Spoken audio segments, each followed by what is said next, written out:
नमस्कार, मेरा नाम डॉक्टर अनुज गिरधर है। मैं एक ईएनटी स्पेशलिस्ट हूँ। आज हम बात करने जा रहे हैं राइनाइटिस मेडिकल-मेंटोसा के बारे में। ये एक रेयर बीमारी है, बट हमारे एरिया में काफी देखने को मिलती है। इसको अगर नॉर्मल भाषा में बोले तो ऑक्सीमेटाजोलिन या ज़ाइलोमेटाजोलिन ओवर यूज या मिसयूज। ये एक दवाई होती है जिससे एकदम नाक खुल जाती है। इसमें सॉल्ट तो है ऑक्सीमेटाजोलिन या ज़ाइलोमेटाजोलिन। इसका ट्रेड नेम आपको मिल जाएगा, ऑट्रिविन के नाम से मिल जाएगी, राइनोसेट नाम से मिल जाएगी, साइनोमेट नाम से मिल जाएगी। ये दवाइयां बहुत कॉमनली हमारे देश में ओवर द काउंटर मिल जाती हैं, यानी कि बिना किसी प्रिस्क्रिप्शन के मिल जाती हैं। ये अपने आप में एक मेजर कारण है जिस वजह से मरीज बिना प्रिस्क्राइब किए या एक बार की प्रिस्क्रिप्शन पे भी बार बार यूज करता रहता है। लॉन्ग टर्म में इनके साइड इफेक्ट्स बहुत ज्यादा होते हैं। ये एक बार को जब भी नाक बंद है, जुकाम है, ब्लीडिंग के लिए भी कई बार दी जाती है। इससे क्या है कि एक बार को जो अंदर नाक की ब्लड सप्लाई है, वो जो ब्लड की वेसल्स है उसको टाइट करती है,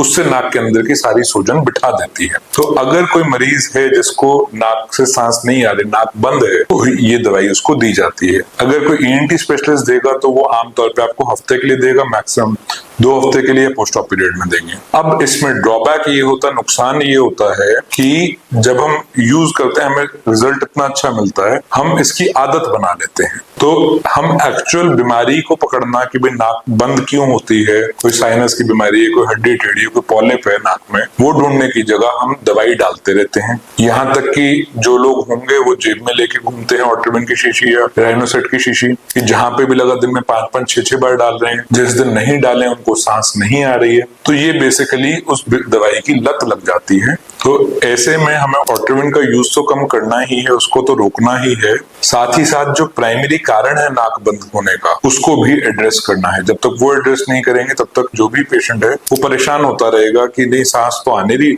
ऑट्रिविन से आती थी वो भी आपने मना कर दी, या राइनोसेट से आती थी वो भी आपने मना कर दी। और साथ ही साथ में इसको दवाई को धीरे धीरे करके छुड़वाएंगे। इसकी जगह और दवाइयां आती हैं जो इससे कम इफेक्टिव हैं, जिनकी आदत नहीं पड़ती है, जो दी जाती है। तो मेरी सबसे रिक्वेस्ट है कि अगर आप आसपास किसी को जानते हैं जो ओवर यूज या मिसयूज कर रहे हैं दवाइयों का, तो एक तो वो रोकिए। इसके लिए मेडिकली हम ट्रीट कर सकते हैं, धीरे धीरे दवाई की यूज कम करके हम इसको बंद कराते हैं। इससे संबंधित और कोई जानकारी के लिए या और किसी बीमारी की जानकारी के लिए फॉलो करें और सब्सक्राइब। Thank you.